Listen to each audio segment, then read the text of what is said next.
Dead weight, Julian Cole said into the microphone. He stood at the front of the ballroom, his expensive suit catching the overhead lights. Behind him was a slide containing a large organizational chart with red boxes. 120 people sat at the circular tables, staring at their lukewarm pastries and cold coffee.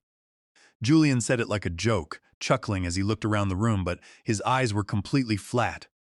My eyes did not blink. I was sitting at table 4, holding a printout of the supply timeline I had spent half the night mapping out. It was filled with red lines highlighting the shipping delays from our primary manufacturing vendor, Mercer Tech. I opened my mouth to clarify the logistics, but Julian raised his hand. "You cannot have dead weight slowing down the company train, right, folks?" He laughed, and then a ripple of nervous laughter spread through the room. It was that sycophantic, hollow sound you only hear in corporate offices where everyone is terrified of losing their bonus. Julian kept talking, throwing out buzzwords about sharks and barnacles, but I stopped listening. I stared at the stapled corner of my spreadsheet. I was 49 years old. I had given 9 years of my life to Vanguard Dynamics. I had worked through holidays, skipped family dinners, and managed their entire supply chain, and now I was the punchline of a Tuesday morning presentation. I realized then that my loyalty meant nothing to them. They did not see the hours or the expertise. They only saw a line item. So I stood up. I did not make a scene. I did not yell. I simply picked up my ceramic mug, the blue one with the chipped handle that said, "Work hard, play hard" in faded gold lettering. I grabbed my leather notebook and my security badge. I left the printed timeline on the table, a highlighted map of the iceberg they were steering toward, completely ignored. I walked out of the room and I did not look back. I walked past the interns who were trying to look busy, past the human resources office where the doors were shut, and past the chief financial officer who had once called me the best negotiator in the state. I did not feel angry. I felt completely empty, as if my presence had already been erased from the building. By the time I reached the parking lot, the autumn air was cold against my face. My fingers were tingling. It was not panic, but a sudden, sharp clarity. None of them knew the truth. Julian Cole, with his podcast addiction and cheap management theories, had no idea what was holding his company together. 3 years ago, Mercer Tech, our only supplier for custom titanium couplings, was on the verge of bankruptcy. Their invoices were unpaid, and their bank was threatening foreclosure. The board of Vanguard Dynamics had refused to assist them, calling the supplier replaceable. But I knew the truth. Those titanium couplings were custom-made, and no other machine shop in the country had the tooling to produce them. If Mercer Tech went under, our production line would stop for months. So I took action. I did not ask for permission. I used my personal savings, money I had accumulated over decades of careful investing, and bought a controlling interest in Mercer Tech. I structured the transaction legally through a holding company registered in Delaware, Vance Holding Group LLC. The documents were signed, notarized, and filed without a single mention of my name on the public registry. I acquired 58% of the voting shares, making me the majority owner. Clara Mercer, the daughter of the original founder, remained as the public face and chief executive officer of the manufacturing plant. She kept running the day-to-day operations, while I remained in the shadows. I did not disclose the ownership to Vanguard Dynamics because I was not an executive or an officer. I was a senior procurement specialist. Under my employment agreement and standard corporate law, I had no fiduciary duty to disclose my private investments. It was a silent safety net, a way to ensure our supply chain remained intact, but now it was the key to my exit. When I got home, the house was quiet. I poured a cup of black coffee and went to my small home office. I opened the bottom drawer of my filing cabinet and pulled out the manila folder containing the Mercer Tech shareholder agreement. Underneath the official documents was a handwritten note from Clara.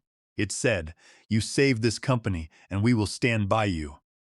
I sat at my desk and stared at the signature lines. For 3 years I had kept the secret, protecting Vanguard Dynamics from their own supply chain failures. I had negotiated fair rates, prioritized their orders, and made sure their factory never ran out of parts. They thought it was all automated, a magic trick performed by their new procurement software. They did not realize that a real person was pulling the levers. Julian Cole wanted to streamline the organization and eliminate what he called dead weight. He wanted to replace my years of experience with an algorithm that looked pretty on a slide deck. I was happy to let him try.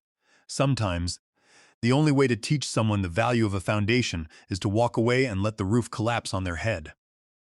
I opened my laptop and sent a short email to Human Resources. Effective immediately, I am resigning from my position as Senior Procurement Lead. I did not ask for a transition meeting. I did not request severance. I simply closed my laptop, leaned back in my chair, and watched the afternoon sun cast long shadows across the floor. The board meeting was scheduled for the following Monday, and I knew that within a week, the first cracks would begin to appear in their beautiful, streamlined train. I was no longer an employee trying to prove my worth. I was the owner of the only vendor that kept their assembly line moving. They had spent 9 years ignoring me, but they were about to learn my name. The Human Resources Department did not wait to send out the official announcement. By Wednesday morning, a company-wide email was distributed with the subject line regarding exciting innovations in procurement. The body of the email was filled with the usual corporate jargon, thanking me for my contributions while announcing that my responsibilities were being transitioned to a state-of-the-art automated sourcing platform. Julian Cole had even added a quote at the bottom, stating that Vanguard Dynamics was embracing the future by eliminating manual redundancies. To the rest of the office, it looked like I had simply retired early, replaced by a line of code. The engineers and factory managers did not pay attention to the email. They were too busy trying to meet their quarterly production targets. But by Friday afternoon, the silence in the supply chain began to whisper. A shipment of custom titanium couplings, scheduled to arrive at our main assembly facility in Pennsylvania, was marked as delayed. These couplings were not standard parts. They were custom-engineered components designed to withstand extreme thermal pressures in our high-end medical equipment. Without them, the assembly line could not proceed past Stage 2. The automated platform automatically sent 3 automated emails to the supplier, requesting tracking updates, but received only computerized bounce-backs. Inside the operations channel on the internal messaging system, timestamps showed hours of growing concern. Kevin Fletcher, a junior analyst who had been hired 6 months prior, posted a message asking if anyone had the direct contact information for the accounts manager at Mercer Tech. He noted that the automated system was flagging the order as off-cycle, and that the shipment appeared to be held at the warehouse. The chief financial officer, who had personally approved the transition to the automated platform, assigned the ticket to George Prentice. George had recently transferred from the sales department to procurement, wore expensive suits, and believed that every business problem could be solved with a firm handshake and a loud voice. He assured the executive team that he would handle the issue immediately. George called the main office of Mercer Tech. When he was connected to the billing department, he demanded to speak to the manager, citing his title as Senior Director of Procurement Logistics. The receptionist politely informed him that under their updated company policies, all accounts requiring custom machining were placed under review. George, growing frustrated, raised his voice, stating that Vanguard Dynamics was their largest client and that they had a master supply agreement. The receptionist did not budge. She stated that due to recent organizational changes at Vanguard Dynamics, the account was flagged for executive review and they could only communicate with designated signatories. George demanded to know who those signatories were. The receptionist replied that the information was proprietary and hung up. George tried to call back, but his number was forwarded to an automated voicemail system. By Monday, the situation on the factory floor had escalated from a minor delay to a critical bottleneck. 40 workers were sitting idle at their stations, waiting for the titanium couplings. The plant manager sent an urgent email to Julian Cole, warning him that if the parts did not arrive by Wednesday, they would miss their shipping window for a major client, resulting in a penalty of $50,000 per day. Julian, who had spent the weekend recording episodes for his leadership podcast, was forced to call an emergency meeting. He sat at the head of the conference room table, his face tight as he listened to George Prentice explain the situation. George tried to downplay the issue, calling it a minor technical glitch with the supplier's billing system. He suggested that they simply find another machine shop to produce the couplings. The plant manager, a veteran engineer who had worked at the company for 15 years, shook his head. He explained that the tooling required to cut those specific couplings was proprietary. It would take a new vendor at least 4 months and $200,000 to design, test, and certify a replacement part. Mercer Tech was the only option. Julian was stunned. He turned to the junior analyst, Kevin Fletcher, and asked how my transition had been handled.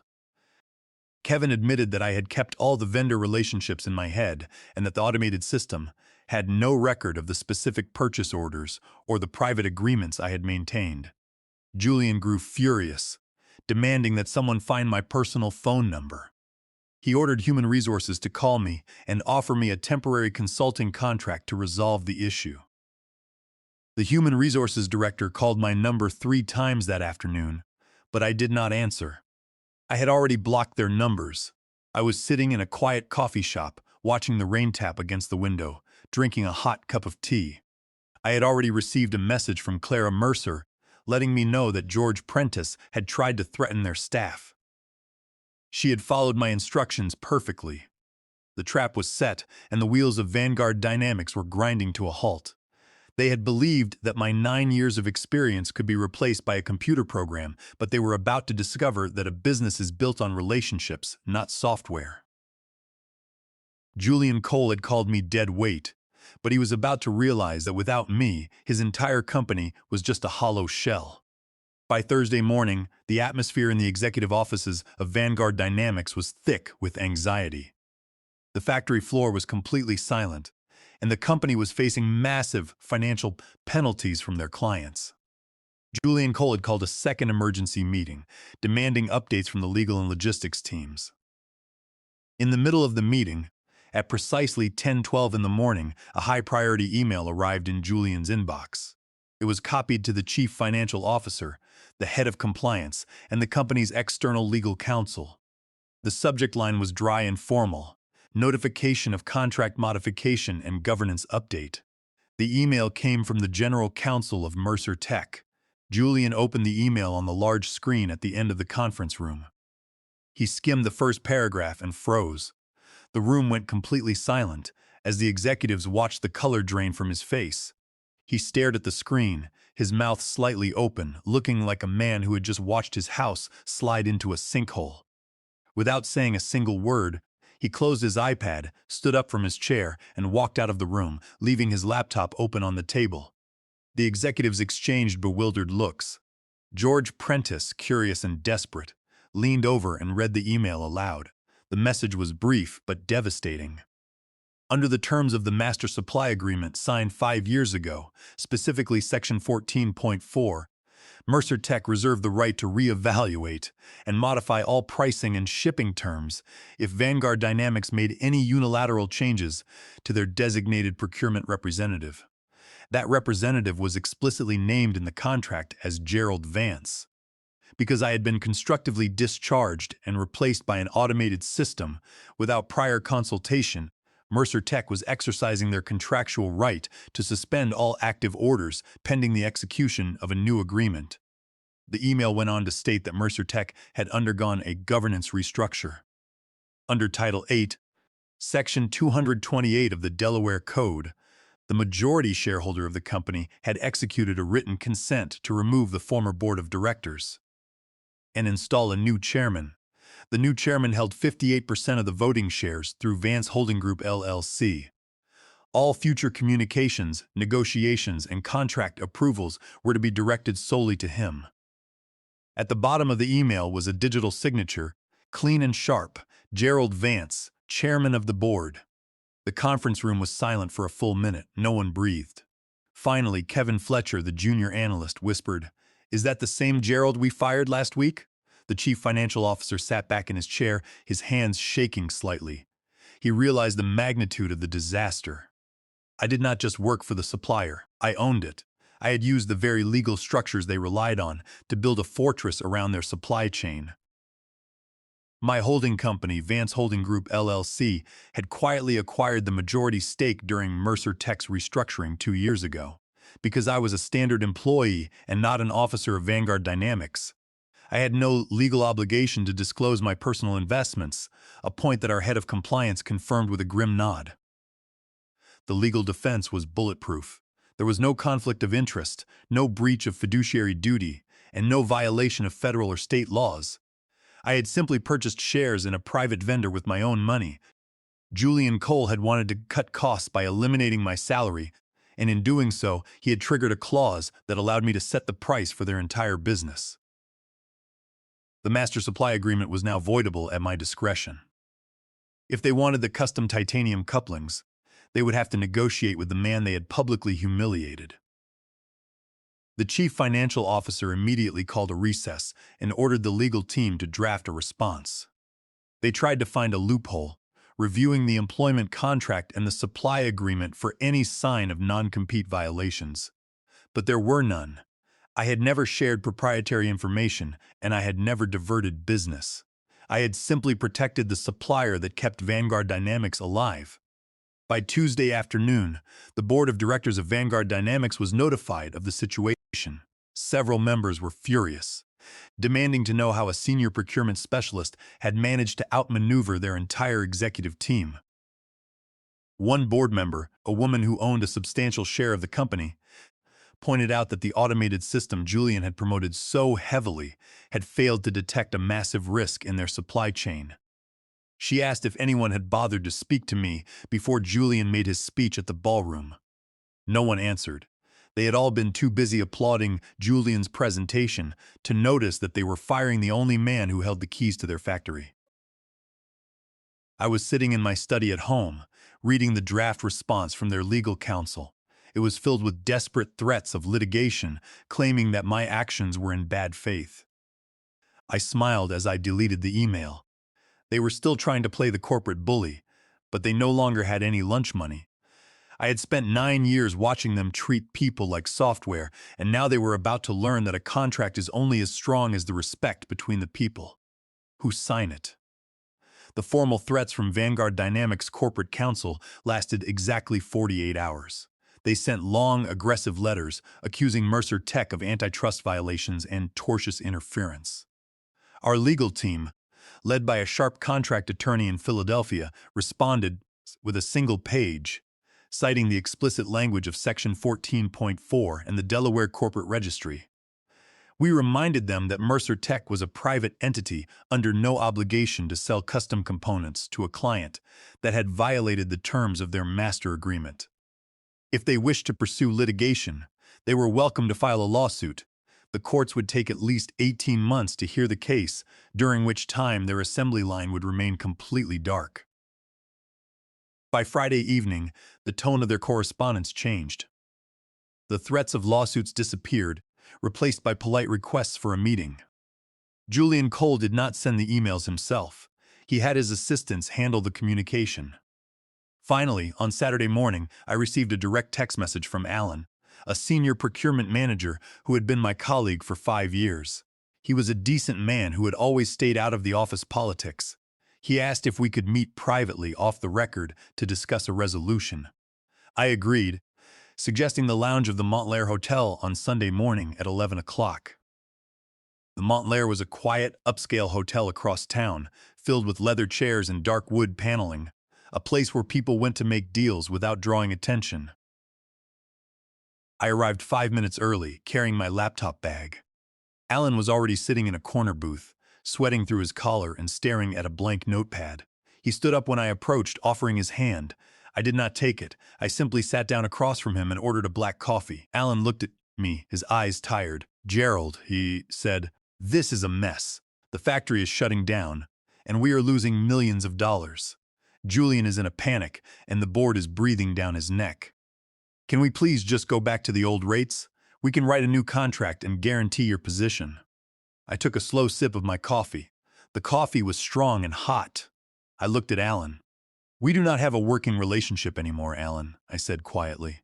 "The company you represent decided that my 9 years of experience was dead weight. You allowed a CEO who spends his time hosting podcasts to replace a human being with an automated platform. You thought you could streamline me out of existence, and now you want me to save you." Alan swallowed hard. "It was not my decision. Gerald, you know how Julian is. He wanted to make a big statement to the board." I nodded. "I know, but he made the statement, and now he has to live with the consequences." I reached into my bag and pulled out a single sheet of paper, sliding it across the polished table. "These are the new terms for Mercer Tech." Alan picked up the paper, his eyes scanning the lines. He looked up, his face pale. "A 35% price increase on all custom titanium couplings. And you want upfront payments for the next 3 quarters? Gerald, this will destroy our margins for the new product launch." "Then do not sign it," I said flatly. "You are free to find another supplier. We both know it will take you at least 4 months to find a vendor who can cut those couplings, and by that time, Vanguard Dynamics will be bankrupt." Alan stared at the sheet of paper, his hands trembling. The terms were brutal, but they were entirely lawful. I was not breaking any laws. I was simply pricing our services according to their market value. Without our custom machining, their multi-million-dollar medical devices were just piles of useless metal. I had spent years negotiating discounts for them, protecting their margins because I believed in loyalty. But they had broken that trust, and now the price of doing business had gone up. "What about Julian?" Alan asked, his voice low. "He wants to meet with you personally to apologize." I smiled, but my eyes remained cold. "I have no interest in meeting with Julian Cole," I said. "He is not a signatory on this document. The new contract explicitly states that all communications must go through the board of directors, and the CEO of Vanguard Dynamics has no authority over Mercer Tech's operations. If you want the parts, your board must approve this contract directly. Julian is irrelevant." Alan sat in silence for a long moment, looking at the contract. He knew it was over. The balance of power had shifted completely. I stood up, smoothed my coat, and picked up my mug. "Our hour is up, Alan," I said. "You have until Tuesday morning at 9 o'clock to return the signed contract. If it is not on my desk by then, we will allocate our manufacturing capacity to our other clients." I walked out of the lounge, leaving him alone with the contract. I felt a deep sense of peace. I was no longer the employee begging for a seat at the table. I was the owner of the table, and I was setting the price. Julian Cole had called me dead weight, but he was about to learn that when you throw away the anchor, you cannot complain when the ship drifts into the rocks. The emergency board meeting of Vanguard Dynamics was convened on Monday morning at 8 o'clock. The conference room was filled with 12 board members, their faces grim as they reviewed the financial projections. A stack of printouts sat on the table, showing the rising costs and penalties from their delayed shipments. Julian Cole sat at the end of the table, his tie slightly crooked and his hair unkempt. He looked like a man who had not slept in days, his eyes bloodshot as he stared at his screen. He tried to start the meeting with his usual enthusiasm, talking about operational resilience, strategic pivots, and future AI integrations. But the board members were not listening. A senior board member, a retired financial executive with decades of experience, interrupted Julian mid-sentence, slamming his hand on the polished wood. "Cut the jargon, Julian," he said, his voice flat and cold. "We are losing $50,000 a day, our assembly line is stopped, and our primary vendor is owned by the man you publicly humiliated last week." "Do we have the contract signed?" Julian cleared his throat, his swagger completely gone. "We are still reviewing the terms with our legal team," he stammered, his fingers twitching on his stylus. "Gerald Vance is demanding a 35% price increase in upfront payments for the next 3 quarters. We believe we can negotiate a better deal if we threaten to take our business elsewhere or file a lawsuit." "Take it where?" the board member snapped. "We have already contacted 3 other machine shops in the tri-state area, and they all told us the same thing. They do not have the tooling, and it would take them at least 4 months to produce a single prototype. If we do not sign this contract today, we will miss our shipping window for our biggest medical client, and our stock price will plummet." Julian had no answer. He stared at his tablet, his face flushing red. Another board member, a woman in a dark blazer, leaned forward. "This is a complete failure of leadership," she said. "You replaced our most experienced, procurement specialist with an automated platform that did not even track our vendor contracts. You called him dead weight in front of the entire staff to make yourself look strong, and now he holds our entire company hostage. You did not perform a risk assessment, and you did not consult the legal team. The board member turned to the rest of the table. I think it is time we discussed a change in management. The board took a vote, and by 9 in the morning, Julian Cole was asked to submit his resignation, effective immediately. The man who had spent his career talking about leadership on podcasts was escorted from the building by security, his box of personal belongings in his hands. He did not look like a shark anymore. He looked like a beaten junior employee. The board then authorized the chief financial officer to sign the Mercer Tech contract, accepting the 35% price increase and the upfront payments without a single edit. The digital signature was processed immediately, and a wire transfer for $200,000 was initiated to Mercer Tech's bank account to cover the pending orders. At 2 in the afternoon, the human resources director called my personal number. This time I answered. "Gerald," he said, his voice hesitant and apologetic. "The board has approved the new contract and the initial payment has been sent. We also want to offer you a position as Executive Vice President of Global Supply Chain Logistics, with a salary of $250,000 a year, a company vehicle, and significant equity. We want you to come back and lead the company." I listened to his offer, feeling nothing but a quiet amusement. I looked out my window at the garden, watching the autumn leaves drift slowly to the ground. "Pass," I said simply. I ended the call and put my phone face down on the desk. They still did not understand. I did not want their salary, and I did not want to sit in their meetings anymore, listening to their endless presentations. I was already the majority owner of their supplier, which meant I controlled their production. I did not need their permission to lead. I already had the power. 4 weeks later, Vanguard Dynamics attempted to launch their new product line. It was a disaster. The delays had forced them to rush the assembly, leading to software glitches and design compromises that made the devices unreliable. Their stock price fell by 20% in a single day, and their major clients began canceling their orders in favor of our competitors. Meanwhile, I was sitting in a sunny office in Cleveland, reviewing a new contract with Lone Star Aerospace, a major aerospace firm based in Texas. They had heard about Mercer Tech's high-quality custom couplings and had offered us an exclusive multi-million-dollar supply agreement. We signed the deal that afternoon, locking in our manufacturing capacity for the next 5 years. I was now running a highly profitable business, working with partners who respected my expertise and paid for my value. I picked up my blue ceramic mug, the one with the chipped handle, and took a sip of hot coffee. I looked at my reflection in the window. 9 years ago, I had walked into Vanguard Dynamics as an employee, believing that hard work and loyalty were enough. I had spent years building their foundation, only to be dismissed as obsolete. But I had not fought them with words. I had fought them with ownership. Sometimes the best revenge is not to destroy your enemies, but to make yourself completely indispensable and then walk away. Thanks for listening to this story. If you are still here, make sure to hit that subscribe button. 97% of you listen to these stories without subscribing, and it helps the team keep making this content. Unless you are my old boss, of course, in which case you are on your own. Keep your coffee warm and your contracts tight. This is the end of the line.